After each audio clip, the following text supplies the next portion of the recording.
Hello there दोस्तों, आपका स्वागत है एडुकेशन के साथ-साथ अवेयरनेस के इस स्पेशल प्रोग्राम पे, जहाँ पे बात होगी शेयर मार्केट और टेक्निकल एनालिसिस से परे एक ऐसे टॉपिक पे जो कि आज का डेट पे आपका नीड भी है, जिसके बारे में हम लोगों ने लास्ट सेशन पे काफ़ी सारा बात भी किया था। आज उस सेशन के ऊपर में ही जो आज के डेट पे सबसे बड़ा एक समझ लीजिए सिरदर्द बोल लीजिए, एक फाइनेंशियल स्कैम बोल लीजिए या आपके लिए खतरे की घंटी बोल दीजिए जो है डिजिटल अरेस्ट। जी हाँ, दोस्तों आपने सही सुना। स्कैमर्स लोग जिस तरीके से डिजिटल अरेस्ट कर रहे हैं एंड लोगों के हार्ड एंड मनी को लूट रहे हैं, उसके ऊपर हम लोग ने भी सोचा है कि आप लोगों को अवगत कराएँ और कैसे सतर्क रहना है वो करें। तो त्यागी जी ने उसके ऊपर काफ़ी सारे हमारे लास्ट सेशन पे उन्होंने काफ़ी सारे इनसाइट्स दिए थे, तो बट हमें लगता है कि वो इनसाइट्स पूरे नहीं थे, इसलिए हम लोगों ने त्यागी जी को वापस से इनवाइट किया है, ताकि वो जी, इनसाइट्स पे और बताएँ कि कैसे आप इस पे और सतर्क रह सकते हैं, क्या करना है, क्या नहीं करना है, बहुत सारी चीज़ें। तो वीडियो के अंत तक बने रहिए एंड एक-एक, एक-एक करके चीज़ें समझिए, पेन पेपर पे लिखिए, नहीं तो वीडियो को सेव भी कर सकते हैं। जी, over to you Tyagi ji. जी, विकास जी हमारे सभी दर्शकों का बहुत-बहुत स्वागत है। डिजिटल अरेस्ट आज के दौर की हकीकत है और अभी तो इसका परसेंटेज बहुत कम है। इस तरह के साइबर क्राइम आने वाले दिनों में देश के कुल क्राइम में 80% तक हिस्सेदारी लेने जा रहे हैं। जी हाँ दोस्तों, सही सुना आपने। अब तक ओटीपी, क्रेडिट कार्ड फ्रॉड या ईमेल के जरिए फिशिंग जैसी घटनाएं सामने आती थी। लेकिन जैसे-जैसे नई टेक्नोलॉजी आ रही है, वैसे-वैसे साइबर क्रिमिनल ज़्यादा स्मार्ट हो रहे हैं। अगर बात साइबर क्राइम की करें, तो आपको यह ध्यान रखने की ज़रूरत है कि जैसे ही आप ऑनलाइन होते हैं, आप गूगल पे हैं, फेसबुक पे हैं, जीमेल इस्तेमाल करते हैं, आप कोई भी नया स्मार्टफ़ोन लेते हैं, तो उसमें आपको लॉगिन करना पड़ता है जीमेल आईडी से। उसके बिना आप यूट्यूब नहीं देख सकते, उसके बिना आप फेसबुक पे नहीं जा सकते, उसके बिना आप इंस्टा पे नहीं जा सकते, टेलीग्राम यूज़ नहीं कर सकते। तो आपका डेटा पब्लिक डोमेन में कहीं न कहीं से तो पहुँच जाता है। एक बार जब आपका डेटा पब्लिक डोमेन में पहुँच जाता है, तो वह डार्क वेब पर बिक्री के लिए भी उपलब्ध हो जाता है। जी हाँ, डार्क वेब साइबर क्राइम के वर्ल्ड का पालिका बाज़ार है। दिल्ली में जैसे पालिका बाज़ार है या कोलकाता में बड़ा बाज़ार है, मुंबई में भिंडी बाज़ार है। आप यही समझिए कि देखिए, जी, विकास जी। त्यागी जी से बात करते-करते गूगल पे मेरे को एक आर्टिकल मिला है जी, कि लॉन्गेस्ट डिजिटल अरेस्ट 32 दिन तक साइबर ठगों ने रखा डिजिटल अरेस्ट, घर बेचकर दिए 71 लाख, फिर छूटे बीएसएफ इंस्पेक्टर। जी। विकास जी, आने वाले दिनों में यह एक महामारी का रूप लेने वाला है क्योंकि साइबर क्रिमिनल के सामने अब लोगों के दिमाग पर कब्जा करना और उसके जरिए पैसे की वसूली करना यह बहुत आसान हो गया है। अब किसी को गन पॉइंट पर लूटने की जरूरत नहीं है। अब किसी के घर में जाकर चोरी करने या डाका डालने की जरूरत नहीं है। साइबर क्रिमिनल क्योंकि प्रधानमंत्री नरेंद्र मोदी ने जब साल 2016 में नोटबंदी की थी, तब उन्होंने जनधन योजना के जरिए देश के तकरीबन हर व्यक्ति का बैंक अकाउंट खुलवा दिया। बैंक अकाउंट खुलते ही लोगों में बैंक में पैसे रखने का चलन बढ़ गया और अब सब हर व्यक्ति पेटीएम यूज करता है, फोन पे यूज करता है और इस तरह की चीजों के जरिए वह अपने रोजमर्रा की लेन-देन करता है। सब्जी बाजार में आप सब्जी भी पेटीएम से खरीद लेते हैं, फोन पे से खरीद लेते हैं, तो ये सब चलता रहता है। अगर आपकी उपस्थिति डिजिटल वर्ल्ड में है, तो आपको साइबर क्राइम से सतर्क रहने की ज़रूरत है। साइबर क्राइम का सबसे नया रूप डिजिटल अरेस्ट है, जो आपको फँसाने की काबिलियत रखता है। कोई भी व्यक्ति एक्चुअली साइबर क्रिमिनल 3 तरीके से काम करते हैं, मैं आपको बताता हूँ। ये देखिए, एक और खबर विकास जी ने डाल दी है, YouTuber Ankush Bahuguna on 40 hour digital arrest. देखिए, इनकी इनकी बात एकदम सही है, त्यागी जी ने जो लास्ट सेशन पे बोला था ना, कि जो जी, कोरियर पार्सल में ड्रग्स है, ये है, link to money laundering, drug trafficking and other, इन्होंने पूरा डिटेल में बताया कि इनको कैसे इन लोगों ने जी। किया। एक्चुअली समस्या यही है विकास जी, वह पहले 2-3 सेंटेंस में ही आपको मनोवैज्ञानिक रूप से काबू करते हैं और उसके बाद आप उनके झांसे में आ जाते हैं। वो जो भी कहते हैं, आपको उस पर भरोसा करना ही पड़ता है। दिक्कत यह है कि एक बार साइकोलॉजिकली दबाव में आ जाने के बाद, आप उनके काबू से बाहर नहीं जा सकते। तो आज हम आपको साइबर क्राइम से बचने के 5 तरीके बता रहे हैं कि आप किस तरह डिजिटल अरेस्ट होने से बच सकते हैं। सबसे पहली बात ये है कि विकास जी, जब भी हमारे पास कोई फ़ोन आता है, तो फ़ोन नंबर में इंडिया का कोई नंबर होगा तो +91 होगा। जैसे ही साइबर क्रिमिनल जो हैं वो आपको फर्जी नंबरों से फ़ोन करते हैं। गूगल पर कई सॉफ्टवेयर उपलब्ध हैं, ऑनलाइन कई ऐसे सॉफ्टवेयर उपलब्ध हैं जिसमें आप इंडियन सिम कार्ड से कोई इंटरनेशनल नंबर में कन्वर्ट करते हैं उसको और उससे आप कॉल करते हैं। तो आपके पास +92 से फ़ोन आए, +93 से फ़ोन आए, +94 से फ़ोन आए या +873 से आए, कहीं से भी कोई भी इंटरनेशनल कॉल अगर आपके पास आती है, आप उसको ना उठाएँ।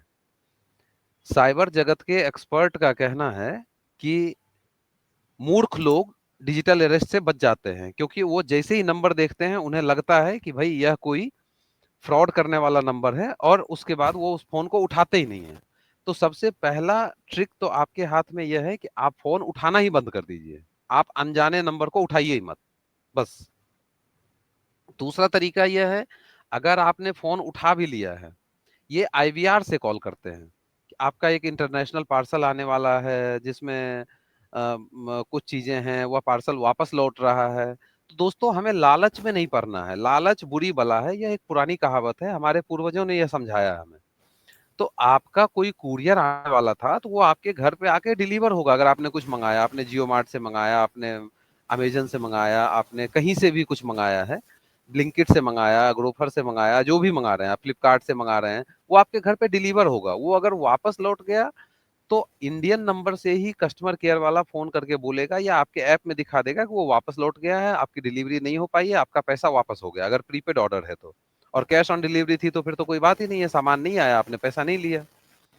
तीसरी बात यह है कि अगर कोई ऐसा फोन आ जाता है और आपने उठा लिया, रिसीव कर लिया और आपको लगता है कि बात करके देखें इसमें क्या जाता है, तो अपने आप को मानसिक रूप से मजबूत रखिए। जब आपको कोई कहता है कि आपका बेटा पार्टी करते हुए अरेस्ट हो गया या आपकी लड़की एक ड्रग रैकेट में पकड़ी गई है, तो आप अपना दिमाग अप्लाई करें और अपने बेटे या बेटी को तुरंत नंबर पर पलट के फोन करें। आपको मुझसे या किसी और से ये सुनकर भरोसा कर लेने की जगह कि आपका बेटे का एक्सीडेंट हो गया है और मैं उसको हॉस्पिटल इलाज करके ले जा रहा हूँ और आप मेरे बैंक खाते में 10 लाख रुपए डाल दीजिए। अरे भाई, क्यों डालें?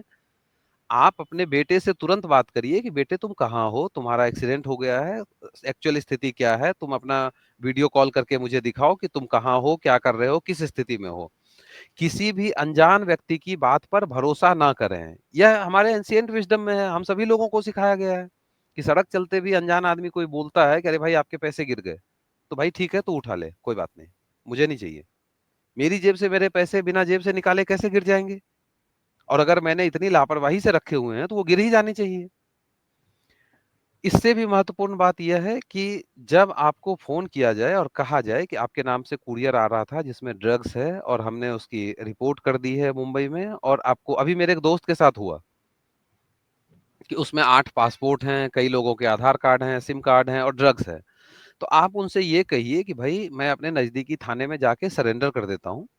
पुलिस मुझे अरेस्ट कर ले और आपके पास जहाँ जब्त किया गया है वहाँ तक मुझे पहुँचाए। आप डरिए मत। अगर आपने कुछ गलत नहीं किया है तो आपको डरने की ज़रूरत नहीं है। आप इस बात पे पूरा भरोसा रखिए। अगर आपके नाम से कोई कुरियर आ ही नहीं रहा है, उसमें 8 लोगों के पासपोर्ट हैं, वो साउथ कोरिया के पासपोर्ट हैं, कनाडा के पासपोर्ट है। अरे भाई, कहाँ से आ जाएगा कनाडा और साउथ कोरिया का पासपोर्ट मेरे कुरियर में? कोई मुझे ऐसे पासपोर्ट क्यों भेजेगा? तो आपको थोड़ा अपना दिमाग खुला रखने की ज़रूरत है और इस तरह की बातों पर आसानी से, जैसे ही आप उस साइबर फ्रॉड करने वाले को यह कहेंगे कि मैं अपने नज़दीकी पुलिस थाने में जा रहा हूँ और मैं वहाँ सरेंडर कर दूँगा और फिर वो आपके पास लेकर मुझे आएँगे और हमारा केस वहाँ सॉल्व हो जाएगा, डोंट वरी। मैं आपके साथ बात करने में इंटरेस्टेड नहीं हूँ। That's it. इसके अलावा एक और तरीका है। विकास जी, हमें यह ध्यान रखने की ज़रूरत है हम्म। कि जब डिजिटल अरेस्ट करने वाले अपराधी फ़ोन करते हैं, तो वह आपको एक वर्चुअल पुलिस स्टेशन दिखाते हैं। उसमें हाजत भी राइट। है, उसमें बना हुआ है सब कुछ, वो पुलिस की ड्रेस में भी होता है। अब आपको ये ध्यान रखने की ज़रूरत है कि पुलिस वाला वीडियो कॉल करके कभी भी आपकी हेल्प नहीं करेगा। आप एक बार पुलिस थाने में जाकर तो देखिए। अगर आपको एक एफआईआर दर्ज करवानी होगी, तो भाई साहब जूते घिस जाते हैं उसमें। और पुलिस वाला आपको वीडियो कॉल करके और कह रहा है कि आपका केस हमारे ऊपर है और आप आइए यहाँ, हम वकील करवा देते हैं, हम जज से बात कराते हैं, हम सीबीआई से बात कराते हैं, हम कस्टम से बात कराते हैं। अरे भाई, कोई भी वीडियो कॉल पे बात नहीं होती। कोर्ट का कोई भी वकील आपसे वीडियो कॉल पे सुनवाई नहीं करेगा। वीडियो कॉल पे आपको अगर कोई अरेस्ट वारंट भेजा जाता है तो उसकी कोई वैलिडिटी नहीं है। अरेस्ट वारंट आज भी या तो पुलिस तामील कराती है या डाक विभाग से तामील होता है। कुरियर से भी नहीं आता है अरेस्ट वारंट। आपको इन सब चीजों का ध्यान रखने की जरूरत है। जी विकास जी। देखिए मध्य प्रदेश के भी एक टीचर के साथ यही हुआ है। उनको हम्म। फेक आर्मी पर्सनल और फेक पुलिस इंस्पेक्टर के वीडियोस बना के भेजे गए थे, जिन्होंने हाँ। बहुत दुर्भाग्य का बात है कि उन्होंने लास्ट में सुसाइड कर लिया। बट हाँ। इतना ही लोगों ने मेंटल हैरेसमेंट उनको दिया था। जी। तो दोस्तों जैसे कि त्यागी जिंदगी न्यूज़ इतने सारे आ रहे हैं, त्यागी जी ने जैसा आपको बताया डूज़ एंड डोंट्स, इसको रखना है। जैसा कि त्यागी जी ने जो बताया ना, सब चीज़ें एक जगह है कि अगर आपको कहीं पे भी लगता है, कोई भी चीज़ें लगती है, पहले उस न्यूज़ को वेरीफ़ाई करिए। जी। उनको बोलिए, उनको सीधा ये बात बोलिए, बोले ठीक है, आप हैं, आप अपना नाम बताइए, आप कौन से हाँ। थाना से वो बताइए, मैं अपने अपना फोन लोकल नंबर थाने से दीजिए, अपना बैच नंबर दीजिए। अपना उनसे बैच उसकी नंबर आइडेंटिटी दीजिए। मांग लीजिए। हाँ। हाँ, सीधी-सीधी बात है, अपना डिटेल्स आप दीजिए, आप ऑफिसर है, I have the right to know the details. आप मेरे ऊपर जी। अगर एफआईआर हुआ है, तो एफआईआर नंबर बताइए, कौन से थाने पे हुआ है, ये बताइए। मैं अपने हाँ। लोकल पुलिस स्टेशन को जाके इन्फॉर्म करूँगा एंड इफ हाँ। दे सेड कि ऐसा कुछ हुआ, तो मेरा वकील बात करेगा या मैं फिर डायरेक्ट आके आपके थाने आके बात करूँगा, नॉट हाँ। On internet.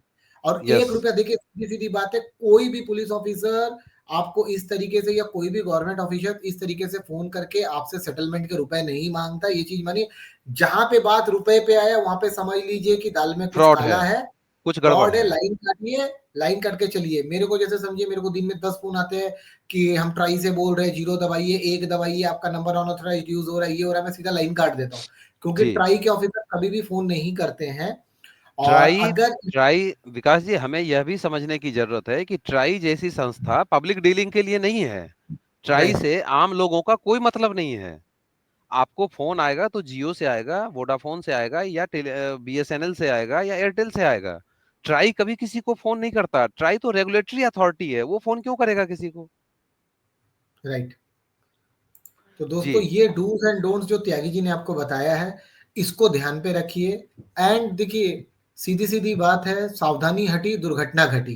तो जी। सावधानी क्या है? आपको अपना दिमाग एज़ कूल एज़ ककम्बर रखना है, शांति से जी। रखना है। कोई भी बड़ा से बड़ा न्यूज़ हो, जहाँ आपने अपना सुध-बुध खोया, वहाँ पे आपका वहीं आप बैंक ख अकाउंट लुट गए, ज़ीरो होगा। वहाँ पे वहीं आप पे लुट आपका गए। बैंक वहाँ पे जी। आप लूट गए। तो सुध-बुध नहीं खोना है। जी। मैं कुछ चीज़ें आपको बताने की अपनी एक्सपीरियंस से बताने की कोशिश करता हूँ। अगर बताया जी। गया कि आपका लड़का पकड़ा है या ये हुआ है, आपके पार्सल्स आए, एफआईआर हुआ, जो भी हुआ, पहले उसका डिटेल्स माँगिए। सामने वाले आपको उतना डिटेल्स दे नहीं पाएँगे, ठीक है? हाँ। मतलब ये हाँ। एफआईआर नंबर दीजिए, ये दीजिए, वो दीजिए, कौन से थाने पे हुआ, वो दीजिए। जब वो नहीं थाने का डिटेल विकास जी, और भी चीज़ें हैं। कूरियर का कंसाइनमेंट नंबर दीजिए, मैं उसको ऑनलाइन चेक करूँगा। बस। हाँ, मैं वही चीज़ बता रहा था, एक-एक करके बता रहा था कि जब मान लीजिए आपको कोई पुलिस स्टेशन का बोलता है, मतलब कौन से थाने पे हुआ है वो बताइए, किस जी। ना एफआईआर नंबर दीजिए। गूगल हुँ। में उस थाने का डिटेल्स आप मारेंगे, उस थाने का आपको मोबाइल नंबर से आपको वहाँ का लैंडलाइन नंबर सब मिल जाएगा। वहाँ पे जो भी जी। ऑफिसर इंचार्ज उनको बोल सकते हैं कि सर मेरे पास ऐसा-ऐसा फ़ोन आया है, ये एफआईआर नंबर दिया है, कि वेदर इट इज़ राइट और रॉन्ग। अगर वो बोलते यस। हैं रॉन्ग है, तो जिस नंबर से फ़ोन आया वो नंबर उनको दे दीजिए। अब अगर हाँ। बोलते हैं कि आपका पार्सल आया है, तो बोलिए भैया पार्सल आया, ठीक है, मेरे को कंसाइनमेंट नंबर या एडब्ल्यूबी नंबर या रेफरेंस नंबर दीजिए। जिस हाँ। कंपनी का आया वो पूछिए, उसके वेबसाइट पे जाइए, ट्रैकिंग पे डालिए, ट्रैकिंग पे डाल के देखिए कि वैसा दिखता है कि नहीं दिखता है। अगर बाई हाँ। चांस अगर आपको तो भी दिख अगर बाई चांस उन लोगों ने ये भी कर रखा है कि दिखता है, अगर आपके नाम से उन्होंने कोई पार्सल जनरली लगा के किया है, तो कस्टमर हुँ। सपोर्ट के नंबर में फ़ोन मिला के उसका भी डिटेल्स आप पूछ सकते हैं कि मेरे को जी। ऐसे-ऐसे फ़ोन आया है कि ये पार्सल के बारे में मेरे को ऐसे-ऐसे आया है कि वेदर इट इज़ राइट और रॉन्ग। हुँ। और अगर आपको वहाँ पे भी कोई दाल पे काला लगे, इमीडिएटली इन्फॉर्म साइबर पुलिस। आप साइबर गवर्नमेंट के वेबसाइट पे जाएँगे, cyber.gov.in मारेंगे, आपको साइबर पुलिस मिल जाएगी। उनको हुँ। डिटेल्स देंगे, 5 मिनट में वो आपको सारा आपका कंप्लेंट को ले लेंगे ऑनलाइन पे। जी। तो ये सारी और चीज़ों को फॉलो करना सबसे दोस्तों। विकास जी, सबसे बड़ी बात यह है कि मुझे अगर किसी का फ़ोन आता है कि आपके दोस्त का एक्सीडेंट हो गया है और मैं उसको लेके हॉस्पिटल में जा रहा हूँ, तो भई मैं जी, पहले उस दोस्त को फ़ोन करके पूछूँगा ना कि हाँ भाई, सही में तेरा एक्सीडेंट हो गया है। राइट, कॉमन सेंस तो यही कहता है, मैं किसी और की बात पे किसी और को फंड ट्रांसफर क्यों कर दूँ? राइट। जी। तो दोस्तों, ये थी हमारे आज के वीडियो की 5 ज़रूरी बातें जो आपको साइबर फ्रॉड या डिजिटल अरेस्ट जैसे धोखाधड़ी से बचा सकती हैं। आप कॉमन सेंस अप्लाई करिए और कॉमन सेंस अप्लाई कर इस तरह के फ़ोन कॉल्स को अवॉइड करिए। दुनिया में किसी को भी आपको मेहनत से कमाया गया पैसा देने की ज़रूरत नहीं है। आप ये ध्यान रखिए कि आपकी मेहनत की कमाई पर ठगों की नज़र है। आप उसे प्रोटेक्ट करिए, उसे सेव करिए और अपनी फैमिली और अपने फन के लिए इस्तेमाल करिए। जी विकास जी, आप कुछ कहना चाहेंगे? जी दोस्तों, यही चीज़ें हैं, डूज़ एंड डोंट्स आपको बताया हूँ। त्यागी जी जी, ने बहुत ब्रीफली, बहुत अच्छे तरीके से आपको बताया। देखिए, हम लोगों के पास अभी ये इस डिजिटल एरा में सबसे बड़ा जो प्राइम फ़ोकस है, यही है कि सावधानी, सावधानी एंड सावधानी। अब वो जी, वर्ड को भूल जाइए, एंटरटेनमेंट, एंटरटेनमेंट, एंटरटेनमेंट को भूल जाइए। अब लाइए सावधानी, सावधानी, सावधानी, ठीक है? तो ये जी, चीज़ों को लेके आइए एंड देखिए, सतर्क रहिए। कहीं पे भी जी, अपने पर्सनल डिटेल्स नहीं देना है, जब तक आप बहुत ज़्यादा कन्विंस्ड नहीं हो कि देना है। तो इसी हुँ, के साथ हमारा डिजिटल अरेस्ट के ऊपर का जो सीरीज़ है, वो खत्म होता है। एंड अगर आपको इस पे कोई भी तरह के और सजेशंस चाहिए, आप कमेंट बॉक्स पे लिखिए। त्यागी जी और मैं आपको उसमें हेल्प करने के लिए एकदम रेडी रहेंगे। अगर आप कुछ इस तरह की चीज़ों से जूझ रहे हैं और इस तरह की चीज़ों से आप परेशान हैं या कोई आपको ऐसे हैरेस कर रहा है, तो डेफ़िनेटली अपने कंसर्न्ड अथॉरिटीज़ को बताइए और अगर आप नहीं बता पा रहे तो कमेंट में डालिए, हम लोग भी आपकी उसमें हेल्प करने की कोशिश करेंगे। जी। तो दोस्तों धन्यवाद, जय हिंद। आशा करता हूँ वीडियो आपको पसंद आया होगा। वीडियो को लाइक, कमेंट, शेयर करना ना भूलें एंड अगर आपको लगता है कि ये सीरीज़ आपके लिए बहुत इम्पोर्टेंट है एंड आपके किसी फ्रेंड, फैमिली को भी सजेस्ट करना है, तो उनको भी ये वीडियो ज़रूर फॉरवर्ड करिए। थैंक यू दोस्तों, धन्यवाद। हमारे इस यूट्यूब चैनल को बड़ा बनाने में हमारी मदद करिए। अगर आपको यह वीडियो पसंद आता है तो इसे लाइक, शेयर, सब्सक्राइब करें। थैंक यू, धन्यवाद, जय हिंद। Thank you.